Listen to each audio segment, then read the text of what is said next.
Hi, welcome to Noemi and Friends at the Cabin Coffee House and Cafe, where homemade is in the air 365 days a year. Thank you for joining me for Noemi and Friends, and we are going to have local BSU student Kirsten Goldstein. I call her the unicycle gal, and our out and about will be watching her get on a unicycle and ride her unicycle, which is not very common that I know about.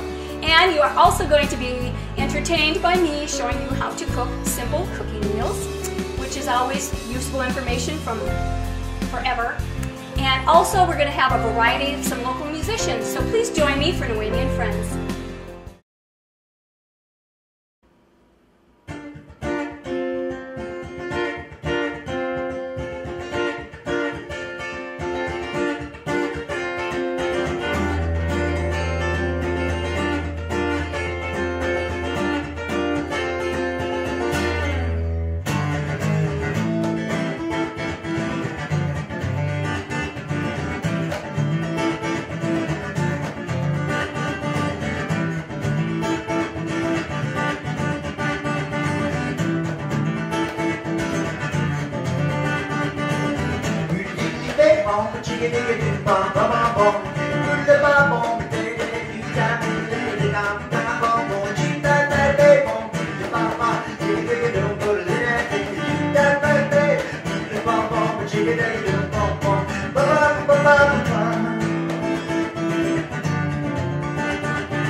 Thank you for joining me this evening. We are at the Cabin Coffee House, and I am very pleased to have Kirsten Goldstein here with us this evening. And if you're wondering, what is this? What is this? It's a unicycle. And I was so excited this summer, I think it was this summer, that I saw her in front of the cabin getting off of this unicycle, parking it, leaning against a tree. And I just went crazy. It's like, oh my God, I've never seen one of these before. Someone actually can ride one. So tell me how you got involved in being on a unicycle. It all started in 5th grade. I was just friends with 2 girls in my class, and one of their moms ran the club that was in town. And in spring, they invited me to one of their practices on Wednesday night. I'm a 5th grader. I have nothing better to do on a Wednesday night. I said, sure. My mom was like, okay, yeah, just, figure I'll try it. went to practice, and I fell in love with it. I went back every week, and after 3 weeks, I had gotten it down. It was an hour-a-week practice, and just after that, it kind of accelerated. One of the members that had started the club came back, and he got us into national events and going to the Minneapolis for conventions and seeing the other riders, and that's what started it all. Oh my goodness. And when you first learned to get on this thing, do they have like smaller ones that you start off with? Yeah, you don't start on this one. This is advanced. This looks like Paul Bunyan size unicycle. Yeah. So you start on a smaller one, and do you wear a helmet? Do you wear any gear? What do you wear when you're a beginner? People who are cautious do. I know I didn't. I can believe that. Yes, some people really want the helmet. They want all the gear, and it's like I wasn't into that. I was like, no, I'm just going to do it. And your parents were fine with that? I think they just thought it was going to be a phase. Oh my gosh! and now here you are at BSU student, first or second year. What is it? This is my second year here, but I'm a fourth year in college. Okay, very good. Mm-hmm. And you haven't been able to get a club going in Bemidji? I haven't tried. Okay, you've been busy. Very straightforward. Haven't tried. I don't know if I really want to be the leader of a club. Okay. I love doing the events I do, and I like doing the organization I do outside of Bemidji, but to have my own club that I run here, I don't know if I could step up to the plate. Okay. So, but do you get many people that stop you and want to talk to you about your unicycle? Yes, definitely. Lots of people ask me, they're like, how did you get into this? And, can you teach me? And I'm always going, well, yeah, I would love to. It's just, but there's a time issue going on. There's a time issue. I am a student, and that does come first and foremost in my life. Right. Like, this is just my big hobby that I can't get rid of. It follows me. And how many miles do you put on in a day, in a week, or how often do you like to ride? Recently, I haven't been able to because it's been broken for a while. But this past year, I've put over 1,000 kilometers on it. I think I usually go for about 3 or 4 rides a week, and I at least try to go 10 kilometers, 6.2 miles. Okay, and I know you've ridden around Lake Bemidji. Mm-hmm, multiple times. I'll do it twice in a day if I have the time. I'm sure the heads are just turning. It's like, well, who was that girl? I'm always a little afraid about cars because they don't know how to react to me. Oh, really? Yeah, because they'll like see part of you is missing? Yeah, I'll either get the shout, where's your other wheel? And I'm like, yep, that's original. It's not. It's not original. As if you haven't heard that before. Right. But it usually goes, they'll stop me and they're like, how did you get into that? It's that same question over and over again, and like, where do you get one of these? But it's fun. That's exciting. Well, we'll be back in just a minute, and we'll learn about her competing.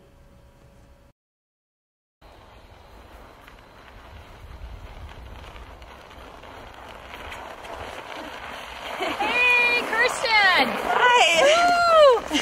That is awesome! I can't wait to learn how to ride one of those. I am so excited to see Kirsten Goldstein.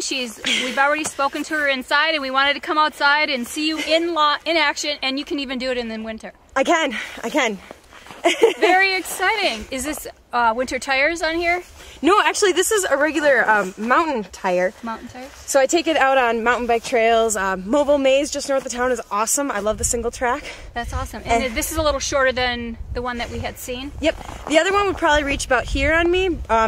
This one has a 24-inch wheel instead of a 36-inch wheel. So the diameter goes down pretty quick. Okay.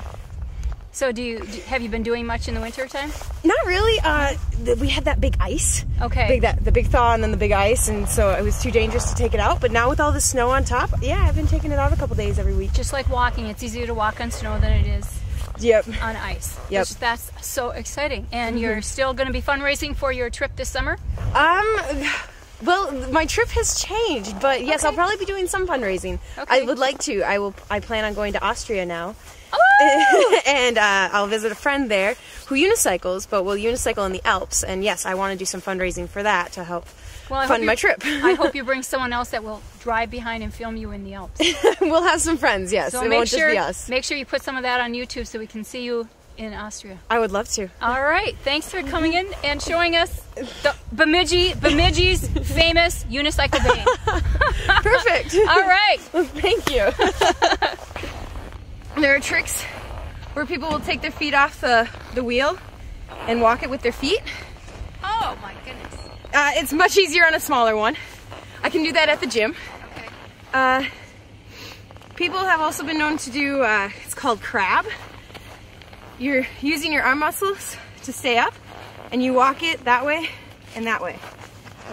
And so you're up on it like this, walking like a crab. It's very impressive. Awesome.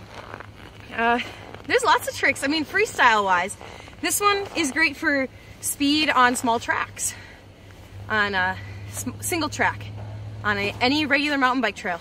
And if you were going to suggest for someone to get into unicycling, what would you suggest for their first unicycle?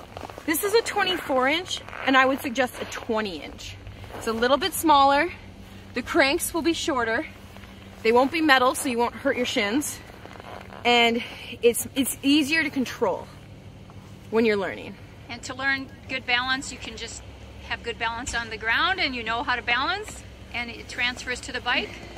Grab, best scenario, 2 friends on either side of you, Okay. walk you along. Otherwise, if you have a wall and a friend, or just a wall, you can use the wall to get up and find that balance and just sit on it. Sit on the unicycle and feel where your weight pushes down, so you know where it sits underneath you. That's exciting. And you don't wear a helmet because you're experienced, but do most people wear a helmet when they start? I don't think I ever wore a helmet until I started competing or riding long distance seriously. Okay. When I actually take this out on the trail, helmet every time. Just for commuting to school and back, no. I mean, if I'm gonna fall, I am gonna slide on my butt because I'm more cautious. I am looking up. I'm looking for cars. I'm looking for people that I'm gonna run into. I'm not staring straight at the ground like I am when I'm on a trail. Okay. Let's see. Well, thank you. All right. No, thank you. I'll see you somewhere. All right. And off to class. Bye, guys. Bye.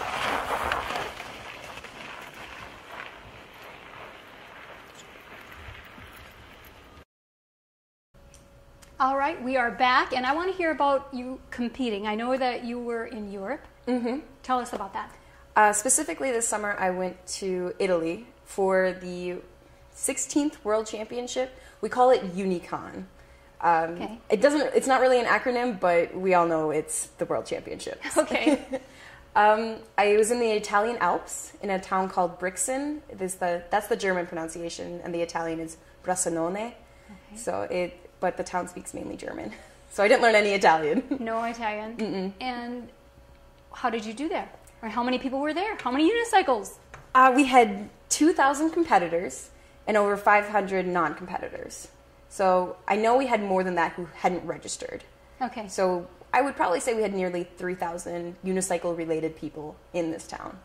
Oh my gosh, that must have been just wild. It does get very wild. It's and they're a lot all of fun, passionate? though. Everyone's passionate about it. It's a lot of families come. Parents will bring their children along, okay. And I love that kids come along. Mm-hmm. It's a great experience. They're in Italy for unicycling, so it's great. It's a great experience for everyone. And you've competed in other... I have competed in Denmark and New Zealand at the other world championships that I've gone to, and then I've competed in many states for nationals. Okay. But this year, I did not get to go to nationals because I spent my entire summer in Europe. Okay. Just kind of taking a little extra trip. Okay. I know I went to one of the websites and looked at some of the people at this competition, and they were in costume, and there was like, I don't know if it was at your... Anyway, there was people dressed up in costumes on unicycles and doing things together on unicycle. Had you seen that? I don't know if it was that. What kind of costumes were they in? All kinds. There was... You should go on Google. I don't think it was the one you were at, but anyway, if you Google... it was a unicycle, some type of competition. They were dressed in all different kinds of costumes. Okay, because we do have a freestyle event, which is the figure skating of unicycling. Okay. So it's tricks you learn, and we have a judges panel, and yes, it was. And people get all dressed up. They go crazy for it. Their makeup is done, extraordinary makeup, props. It's the whole shebang, really. That was amazing. Yeah, and they're fantastic to watch. They were like elegant. They were like figure skaters on a unicycle. On a unicycle. Who would have thought? Yeah. That was amazing. And so now you're looking for sponsors or something for a competition? Yeah, because I've been the national champion twice now. I would love to have sponsorships because as amazing as this unicycle is, it's not the fastest one out there. Okay. We have now a geared hub, and I would really like to get one, but they're a little on my budget. Okay. So yeah, sponsors are great and you can go to competitions a little bit less out of your pocket, I should say. Okay. And yeah, better unicycle. I can compete at a higher level. Okay. I placed 5th in the world this year, so I can't complain about where I stood, especially for the little training I did. Okay. But I know with a better unicycle, I would train harder. You would train harder. Yeah. So she is looking for sponsors, so I hopefully we can help her out, and you want that the next few months? Anybody that is interested? Springtime. Springtime is when you need to kind of buy. January, as it gets closer and closer to nationals, that's the time where I'm going. Now's the time. Now's my training period. Okay. Now I've got to be on this. Okay. So. Very good. And we will go out and about, and we will film you on your bike, and you can give us some pointers so that we can all learn how to ride a unicycle. Thank you. Excellent. Yes. No, thank you.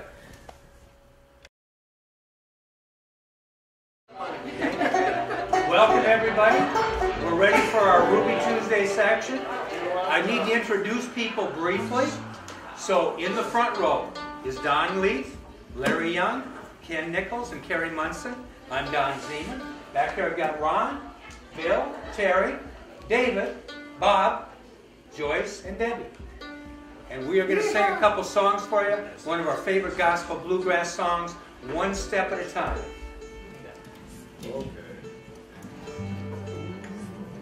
Okay, we're ready.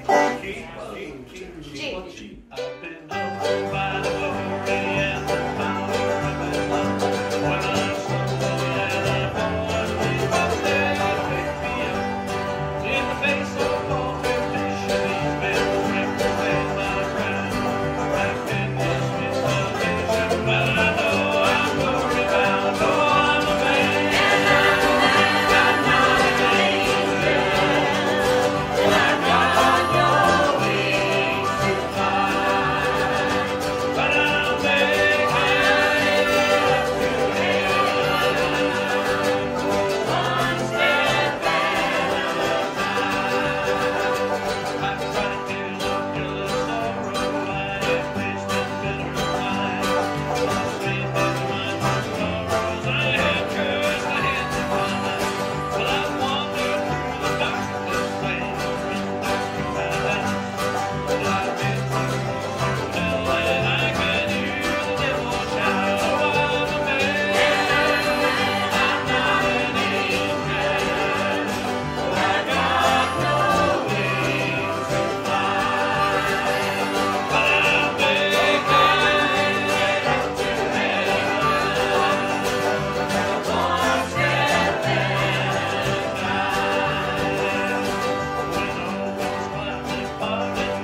Hi, I'm Noemi. Welcome to my humble kitchen. Today we're going to show you how to make and prepare some low-fat, low-sodium, whole food, plant-based meals. So today what we're going to start with is different peppers, onions, mushrooms. Not only can you use fresh, you can also use frozen. So what I'm going to do is grab just a bag of frozen mixed vegetables, whatever kind you like, whatever brand you like, and we're going to throw that in this pan here. And to make it low fat, guess what we're not going to use? We are not going to use any oil. Matter of fact, I don't have oil in my house. I never cook with oil because it's fat. And the fat you eat is the fat you wear. And today I've got broccoli stir fry, but again, you can use whatever type of vegetables that you prefer. And to make it even a little healthier, you know, if you want to make it taste a little more scrumptious, what I do is, besides the frozen vegetables, I throw in fresh. So what I've cut up here is different colored peppers, and you know that the rainbow of vegetables, you want all the colors in there. So right now we've got some of the broccoli in here, we've got red, yellow, we've got some fresh onions, and you can't go without having fresh mushrooms. I've got these all cleaned up. I did not run water on them. When you're working with your mushrooms, you don't want them to be full of water and soggy, so you don't rinse them off. What we're going to do is we're going to turn this on, just on a medium heat. And because the frozen vegetables are frozen, I'm going to put the lid on. And right now, all that it is doing is just going to be cooking in the water. And that's all there is to it. And once it starts cooking, I'm going to add a little no salt seasoning. I like to use Mrs. Dash, but you can use anything that's a no salt seasoning. And we can't forget our carrots. So I have not cut them up yet, so I will just dice up a few of them. Any shape you want, any size you want. It's pretty easy. When people talk about going out for fast food, you can't get any faster than a fresh vegetable in your cooking.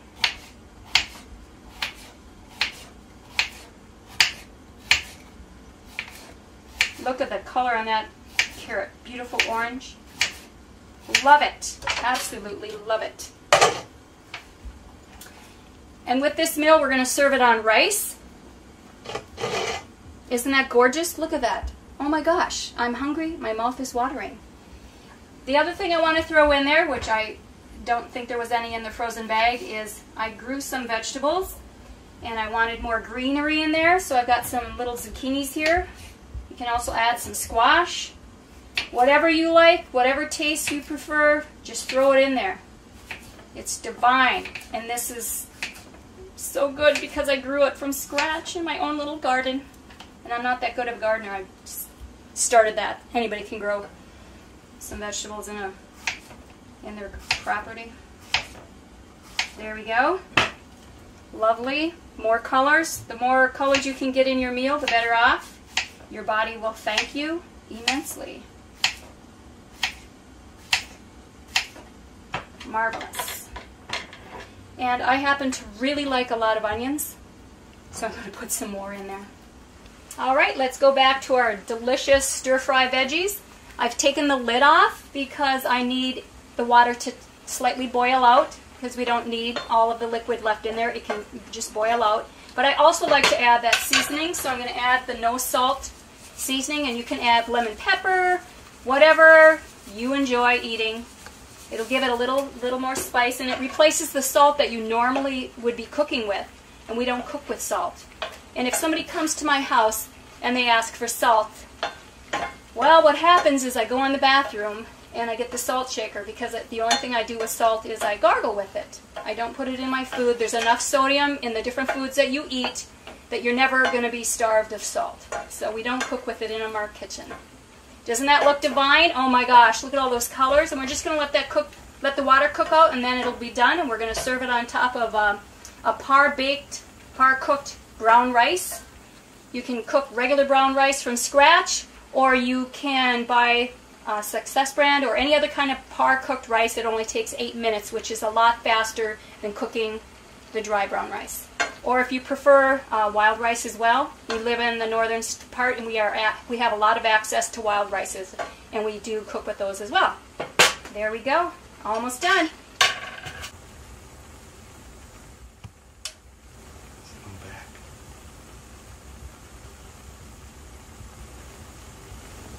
And here you have it, a whole food plant-based meal. All these beautiful vegetables, all these beautiful fruits have made this. And I can't wait to share it with my husband this evening. And I hope you've enjoyed and you've learned something today. And I would like to say homemade is in the air. This meal was brought to you by Noemi and Nature.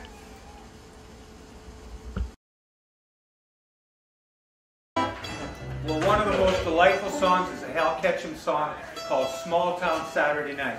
Some of us grew up in little towns where there was one stoplight or no stoplight at all, and as we grew up, we kind of did some of the things that you'll hear about in this song called Small Town Saturday Night.